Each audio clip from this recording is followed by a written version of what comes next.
በምንም ሁኔታ ሰው ከተቸገረ ለፍሬው ንገሩት ይባል ነበር። ያው ሁሉ ግርግር ዛሬ ሁሉም ቀርቶ ፍሬው አንቀላፍቷል በመቃብር ገብቶ። ከአባቴ እንኳን አይደለም ወይንም ከናቴ ድሌ ሆነና አጠረ ቁመቴ አለ እንጂ አጠረው እድሜውም ነበረ። ለሰው እየሮጠ ለሰው እያደረ ለሰው እየተኛ ለሰው እየኖረ አጭሩን እድሜውን ደርቦ አሳደረ።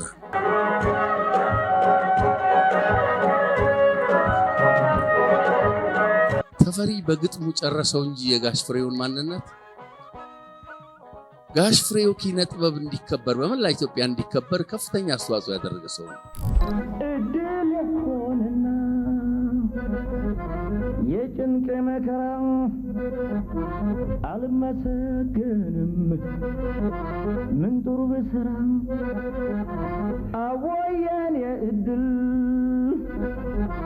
ሞኝ ነው ተላላ እኔ በለፋሁት ተመስጋኙ ሌላ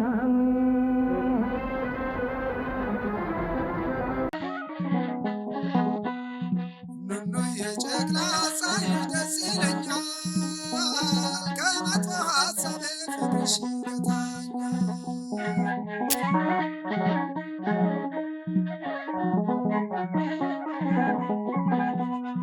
ኑኑ የጨቅላ ፀሐይ ደስ ይለኛል ከመጥፎ ሀሳብ ፍቅርሽ ይገታኛል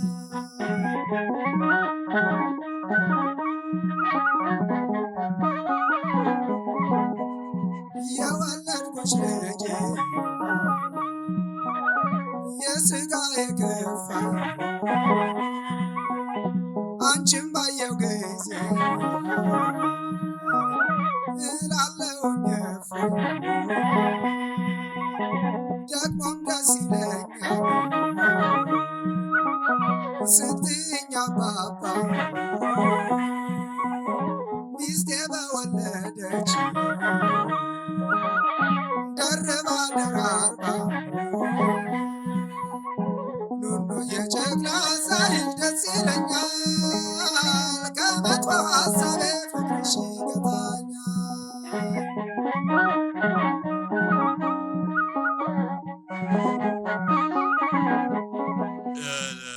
አሁን የፍሬው ኃይሉን የቆየ ዜማ ያሰማን ብርሃኔ ገብረስላሴ ምስጋና ያንሰዋል።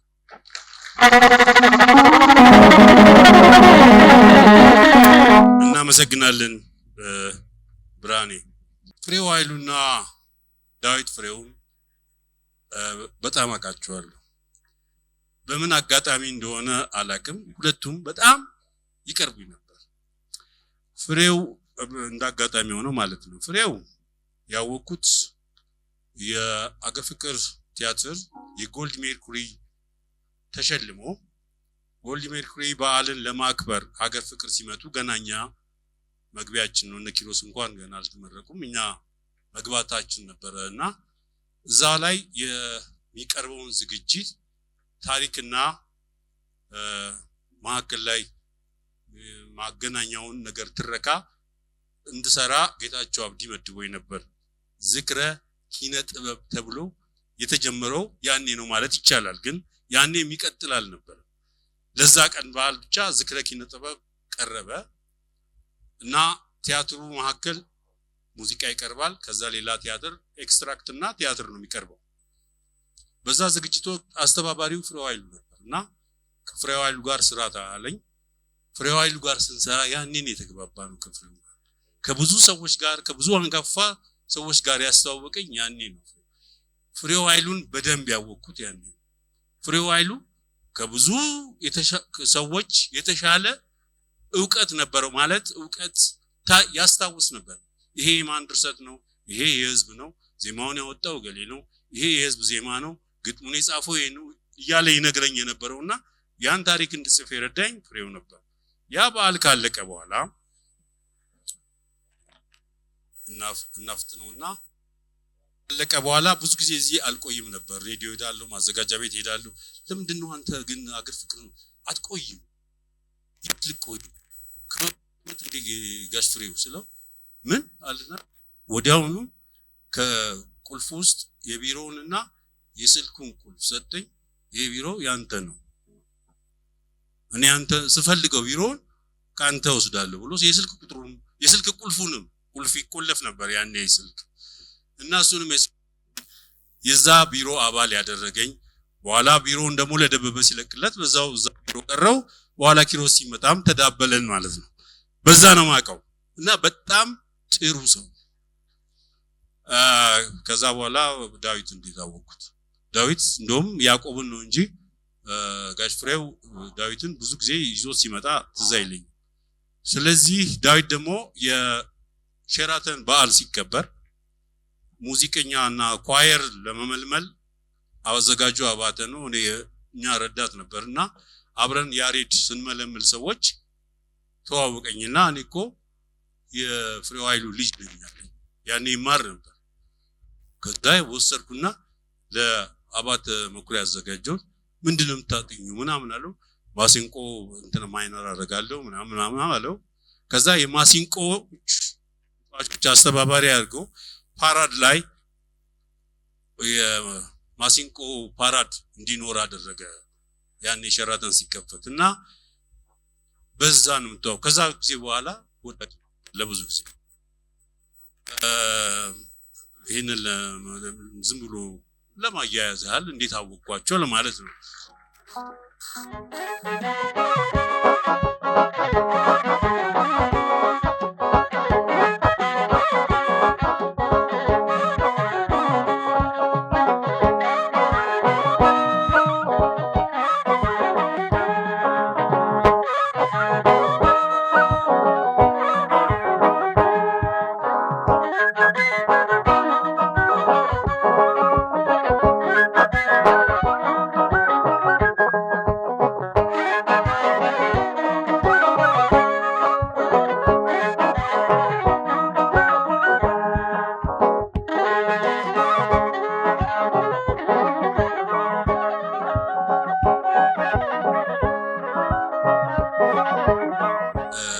ሌላው ማክበር ራስን ማክበር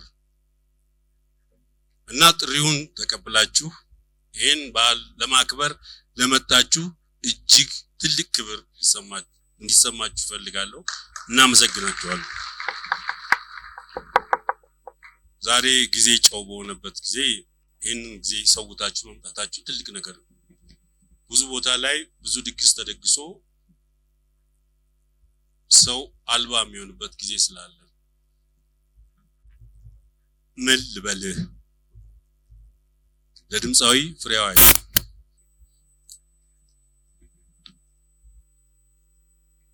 አንደበተ ርቱዕ የሰው ልብ አራቂ ደስተኛ መሳይ ስቆ ተሳሳቂ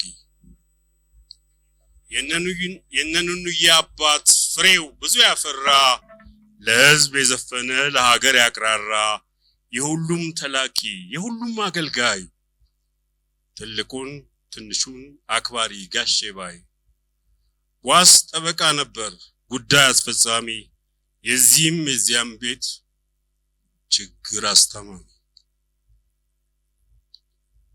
በምንም ሁኔታ ሰው ከተቸገረ ለፍሬው ንገሩት የሚባል ነበር።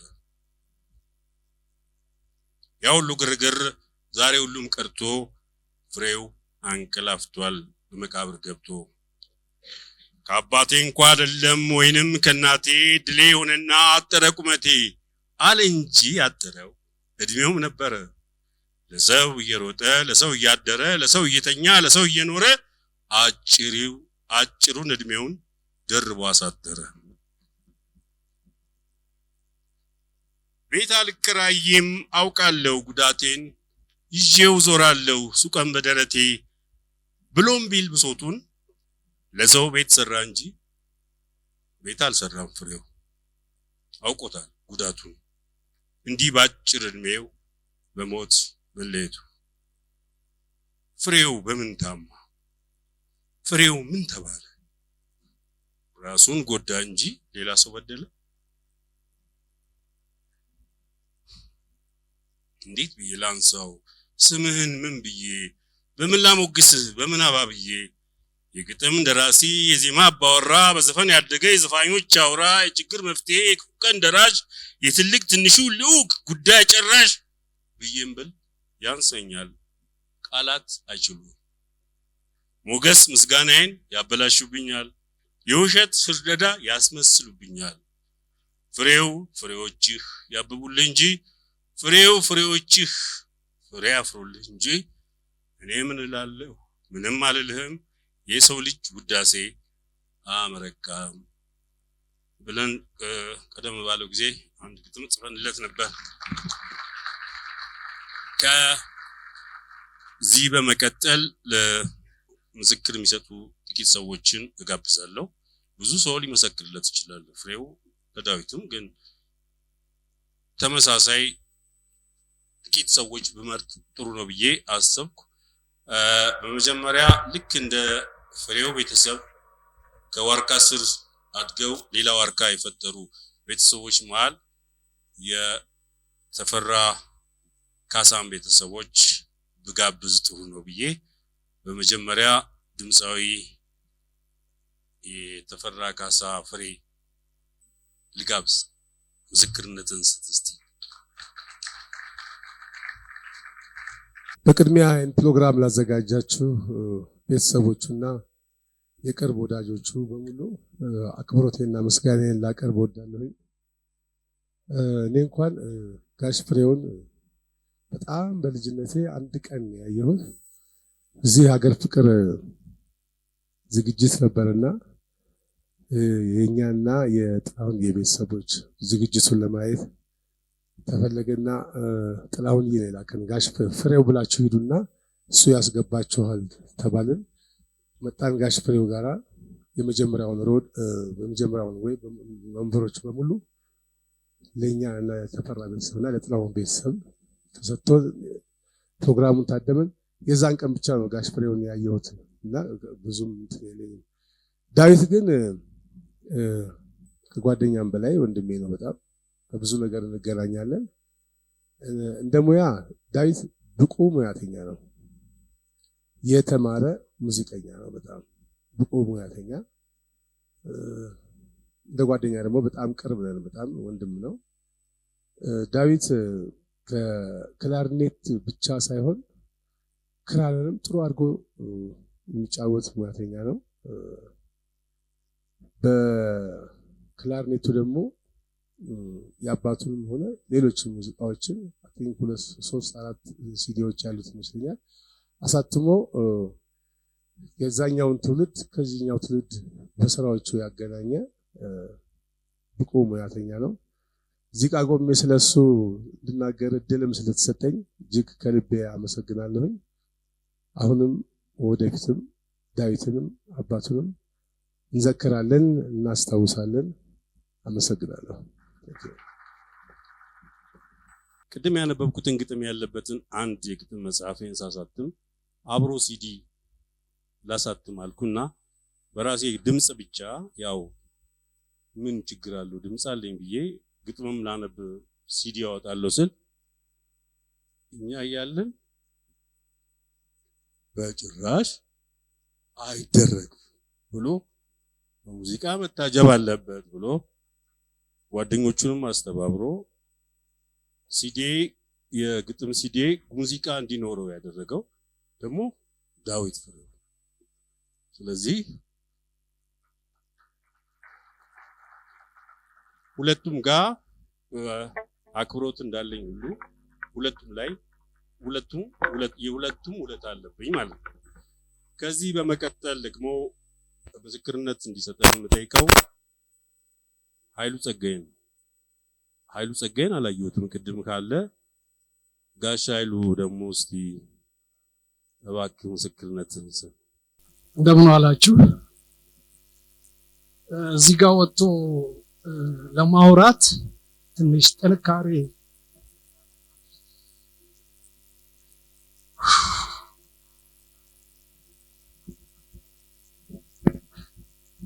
ከምን ልጀምር? ከቀልድ ነገር ልጀምር። በሁለት እናቶች እጅ ነው እኔ ያደግኩት እና ትልቋ በላይነሽ ዘውዴ ትባላለች። አሁን በሕይወት የለችም። ትንሿ የወለደችኝ ነች እና ይቅርታ ለዳዊት እናት ለአቶ ፍሬው ባለቤት ይቅርታ ጠይቃለሁ ይህን ሳወራ። እና ትልቋ እናቴ ቀልደኛ ናት፣ መሀን ናት፣ ያሳደገችኝ ማለት ነው። ከዛ ጋሽ ፍሬው አኮርዲዮንን ይዞ ሽሩሩ ሊጫወት ቴሌቪዥን እያዩ ነው ሁለቱ እናቶች። እና ትንሿ እናቴ ስሟ ሙሉ፣ ትልቋ ምን ትላለች? ሙሉ ሙሉ ይሄ ሰውዬ ሽሩሩ ታለ እኔ መዝለሌ ነው አለች። እና ጋሽ ፍሬው በእኔ ቤተሰብ ዘንድም በጣም ይወደድ ነበር። በኋላ እኔም አደኩ፣ ዩኒቨርሲቲ ገባሁ እና ቲያትር ስማር እነ ተፈሪ ጋር መጣ ነበር። ተፈሪ አለሙ፣ አበበ አዲስ፣ አስታጥቃቸው ይሁን፣ ያረጋል አጥናፉ ወዳጆቼ፣ ጓደኞቼ፣ የሙያ ሲኒየሮቼም ቢሆኑ ባልደረቦቼ ናቸውና እዛ ስመጣ ከነሱ ጋር ያየኝ ነበር ጋሽ ፍሬው። እና በቃ የሆነ አባታዊ ነገሩ፣ እንክብካቤው፣ ትህትናው እስከ ዛሬ ድረስ በህሊናዬ አይወጣም። ከህሊናዬ ውስጥ በፍጹም የማይወጣ እጅግ መልካም፣ በቃ ስታዩት አባት አባት። እኔ በህይወቴ በጣም የሚቆጨኝ ነገር ህዝብ ለህዝብ ወደ አውሮፓና አሜሪካ በተጓዘ ጊዜ እኔ ባህል መምሪያ ውስጥ ሰራ ነበር፣ ማዕከላዊ ኮሚቴ። እና እንዴት ኢንፍሉዌንስ አድርጌ አለቃዬን አያለ ሙላትን እና ሌሎች ሰዎችን ተጭኜ ጋሽ ፍሬውን እዛ ግሩፕ ውስጥ አለመክተቴ የዘላለም የእግር እሳት እንደሆነብኝ ይሄው እስከ ዛሬ ድረስ አለ። ጸጸቴን ሳልናገር ማለፍ አልችልም። ዳዊት ጓደኛዬ ነው ማለት በጣም የቅርብ ጓደኛዬ ነው። ቤቴ ይመጣል። እኔ በሱ በዳዊት በፊትም እንትን ወዳለው ክላርኔት የምትባለው መሳሪያ ወዳለው ከጋሽ መራዊ ስጦት ጀምሮ በኋላ ደግሞ ዳዊት የት እንዳደረሳት ሁላችሁም ታውቃላችሁ።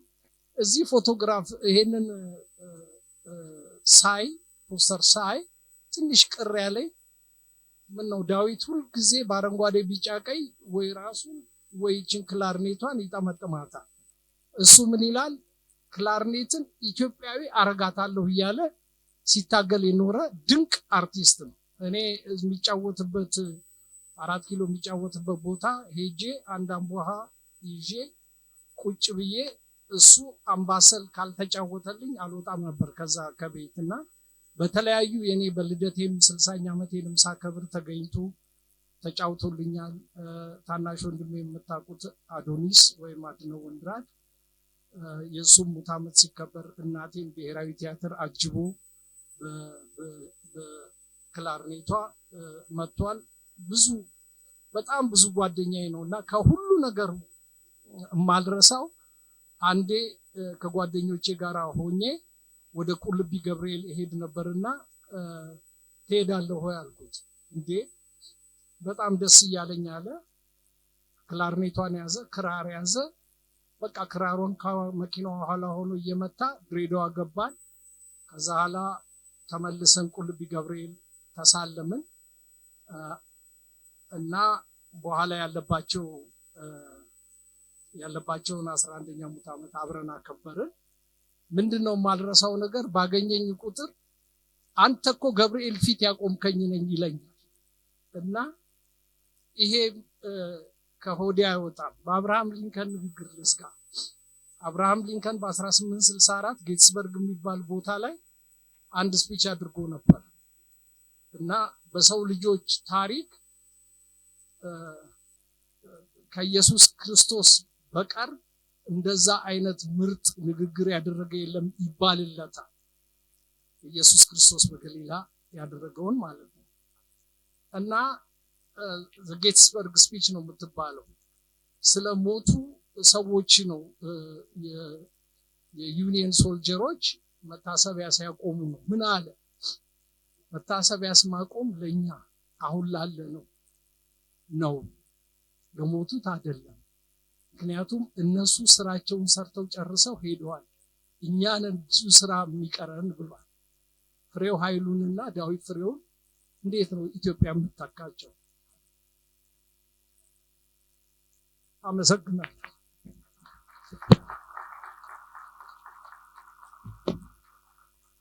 ኪሮስ ኃይለሥላሴን ለምስክርነት ወደ መድረክ ጋብዛለሁ። አመሰግናለሁ። ጓደኛዬ፣ አብሮ አደጌ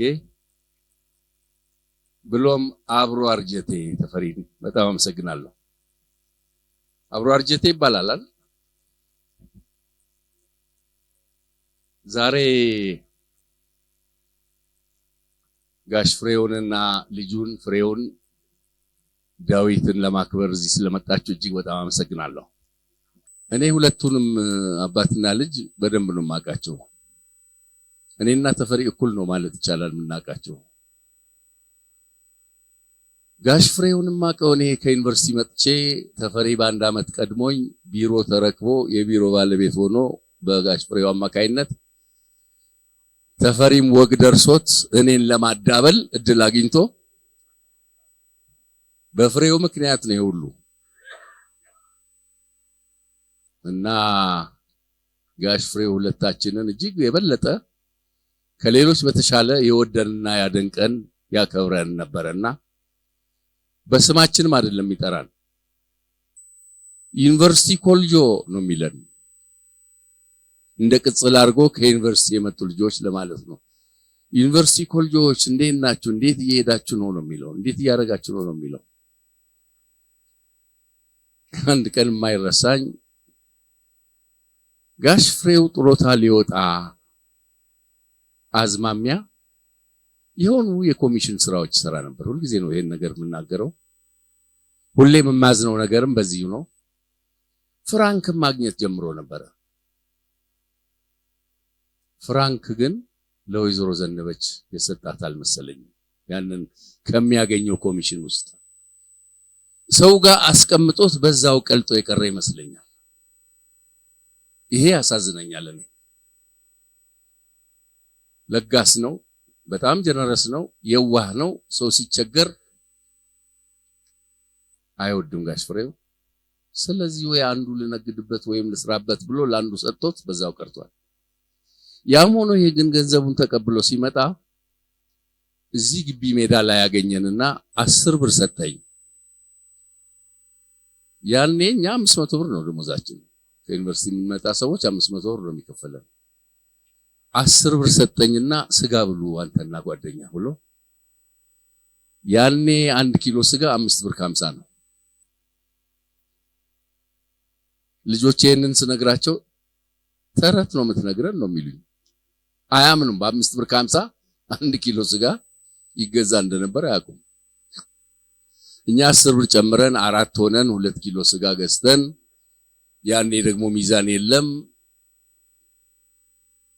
በአይን ልኬት ነው የሚለካው ስጋው። እንደዛ ተደርጎ እንትን ይባልና እንደገና ግማሽ ክንድ የሚሆን ሙዳ ጨምረው ይሄን መርቅ ያለው ይሉናል። እሱ ጥሬው ተበልቶ ተጠብሶ ተበልቶ እንደገና ደረቅ ጥብስ አድርገው ተብሎ ግማሽ ትሪ ይቀራል።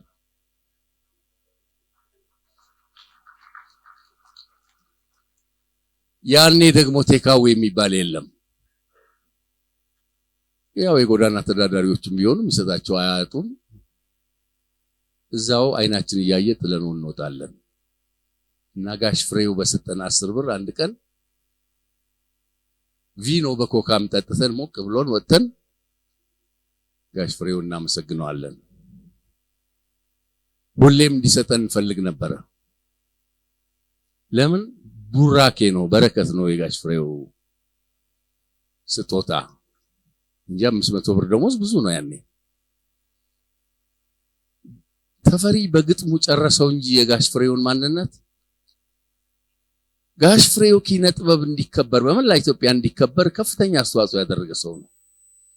ይህ ሰው ታስሮ ተቸግሮ ተርቦ መከራ ገጥሞት ፍሬው ተኝቶም ቢሆን ቤቱ ተንኳኩቶ ወይዘሮ ዘነበች እዚህ ያለች አጋጣሚ ይሄ ሰውዬ ዋሻል እንዴ ልትለኝ ትችላለች። ከዋሻው ሰው ተቸግሮ ታስሮ እስር ቤት አያድርም። ፍሬው ቤት ተሄዶ ተንኳኩቶ በሌሊት በንጋትም ቢሆን ተሄዶ ወይ ዋስ እንዲሆን ወይ እንዲያስፈታ ይጠየቃል። የኪነ ጥበብ ቤተሰብና የኪነ ጥበብ ባለሙያ ታስሮም ተቸግሮም ታሞም ፈውስና መድኃኒት መፍትሄ ሳያገኝ አያድርም። ክፍለ ሀገር ያኔ በደርግ ጊዜ በሚካሄድበት ጊዜ ኪነ ጥበብ እንዲከበር ከከተማው 5 ኪሎ ሜትር ወጥተው የከተማው ህዝብ በፒክአፕ መኪና በሞተር ሳይክል አጅበው አርቲስቱን ወደ ከተማ ሆይ ያሉ ዘንባባ ይዘው እንዲገቡ ያደርግ የነበረ ሰው ነው ፍሬው ኃይሉ ማለት። ፍሬው ኃይሉ ዲያቆን ነበረ። ፍሬው ኃይሉ የራስ ስዩም መንገሻ ዲያቆን ነበር፣ የቤተ መንግስት ዲያቆን ነበር። አገር ፍቅሮች ሲዘፍኑ ሰምቶ ነው በትሬን ታቋጥሮ ተጭኖ የመጣው። እሱና ጥላሁን ኦልሞስት ኮንቴምፖራሪስ ናቸው፣ ዘመነኞች ናቸው። ጥላሁን ገሰሰ እዚህ ግቢም ነበር የሚኖሩት ነው የሚባለው። አንድ ጎጆ ቤት ነበር፣ እዚህ ነበር የሚኖሩት። 4 ልጆች ወልደዋል። ያዕቆብ የመጀመሪያው ነው፣ ዳዊት ሁለተኛው ነው፣ ኢንጂነር ሰለሞን ሶስተኛው ነው፣ ኤፍራታ አራተኛና የመጨረሻዋ ብቸኛ ሴት ነች። ጋሽ ፍሬው ምናልባት ኤፍራታና ሰለሞን በደንብ ላይ ያውቁት ይችላሉ፣ ጣዕሙም አያውቁትም። ዳዊትና ያዕቆብ ግን ትንሽም ቢሆን ያውቃሉ፣ ያስታውሳሉ። ያም ሆኖ በ81 ዓመተ ምህረት እኛ መላ ኢትዮጵያን ዞረን ስንመለስ ደብረ ብርሃን ስንደርስ ነው ጥር ስላሴ ቀን ነው አስታውሳለሁ። የቡድን መሪያችንና የተወሰኑ ሰዎች ይዞ ይታመሳሉ። የኔና አንድ ሌላ የቲያትር ባለሙያ ሚስቶች እርጉዞች ነበሩና ምን ሆኑ እነዚህ ሴቶች ምንድነው እንደዚህ የሚታመሱት ብለን ተጨነቅን። የሚነግረን ማጣን። በነጋታው ኮተቤ ስንደርስ ጋሽ ፍሬው አርፏል። ቀጥታ ወደ ቤት ነው የምትሄዱት፣ ወደ የቤታችሁ ሳይሆን ደጃችሁ ያለው የጋሽ ፍሬው ቤት ነው የምትሄዱት ተብለን ከመንገድ እንደመጣን ከ2 ወር ጉዞ በኋላ ጋሽ ፍሬው ቤት ሄደን ነው እርባችን ያወጣን። የጋሽ ፍሬው አሟሟት ፕሪማቹር ዴዝ ነው። 37 ዓመቱ ነው ከሞተ። አሁን በህይወት ቢኖር ኖሮ 85 ዓመት ይሆናል። በነገራችን ላይ ወይዘሮ ዘነበችን በ10 ዓመት ነው የሚበልጣት አሉ። ኤፍራታ በቀደም ስትነግረኝ 75ኛ ዓመቷን አክብራለች ወይዘሮ ዘነበች። ላለፉት 37 ዓመታት ልጆቿን እንደ እናትና እንደ አባት ሆና ተንከባክባ ለቁም ነገር አብቅታለች።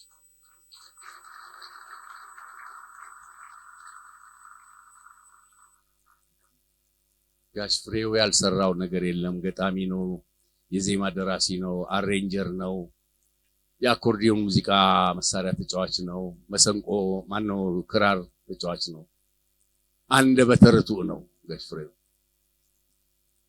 ጋሽ ፍሬውን በዚህ ነው የምገልጸው። ዳዊት ደግሞ ኦልሞስት ልጄ ባይሆንም ታናሽ ወንድሜ ነው። ከኔ ስር ነው ኦልሞስት የኖረውና ያደገው። ጋሽ ፍሬው ይሉኝታ ያለው ሰው ነው። ዳዊት ግን ይሉኝታ የለውም ለራሱ ጉዳይ። እውነቱን ነው መናገር ያለብናል። ፍሬው ለሀገርና ለሕዝብ ኖሮ ለራሱና ለቤተሰቡ ሳይኖር የሞተ ሰው ነው። ዳዊት ኪነ ጥበብን አገልግሏል፣ ለራሱ ግን ኖሯል። ዳዊት እጅግ በጣም የሚያሳዝነኝ አሁን እንዳለኝ ኢንፎርሜሽን ከሆነ ያዕቆብ 2 ልጆች ወልዷል። ሰለሞን 2 ነው እርግጠኛ አይደለሁም፣ ወይ 3 ልጆች ወልዷል ኢንጂነር ሰለሞን። ኤፍራታ 4 ልጆች አሏት። ዳዊት ግን አንድም ልጅ የለውም። የሚያሳዝነው ነገር ይሄ ነው። ስራዎቹ ግን አሉ፣ ያው ናቸው። አሁን ከሞተ በኋላ ግን የሰማነው 26 ልጆች እንደሚረዳ ነው። እንግዲህ 26 ልጆች ከረዳ ልጆቹ ናቸው ማለት ነው። ስለዚህ ሰዓት እያለኝ ነው። እሺ ደግሞ ትእዛዝ አክባሪ ነኝ። ዳዊትና ጋሽ ፍሬው አባትና ልጅ እግዚአብሔር አምላክ ነፍሳቸውን በገነት ያኑረው። ቤተሰቡ ያሰቡትና ያደረጉ ያሉት ነገር እጅግ በጣም ድንቅ ነገር ነው። ሁላችንም በህይወት እስካለን ድረስ እንተባበራለን። ተባብረን ምኞታቸው ዳር እንዲደርስ እናደርጋለን። ቅድም ኤፍራታ በንግግሯ ላይ የዘነጋችው ነገር ከጀርባ ሆኖ ተፈሪም ከኛ ጋር ነበር። ከጀርባ ሆኖ እንደኛ እዚሁ በተጠራን ቁጥር በስራ ምክንያት ባይገኝም ከፍተኛ አስተዋጽኦ አድርጓልና ተፈሪ በጓደኝነት ሳይሆን በስራ አስተዋጽኦ እጅግ በጣም ላመሰግነው ወዳለሁ። ሌላው ደግሞ ዶክመንተሪውን የሰራልን ዶክመንተሪ ፊልሙን የሰራልን አንዳርጋቸውን በጣም አመሰግናለሁ።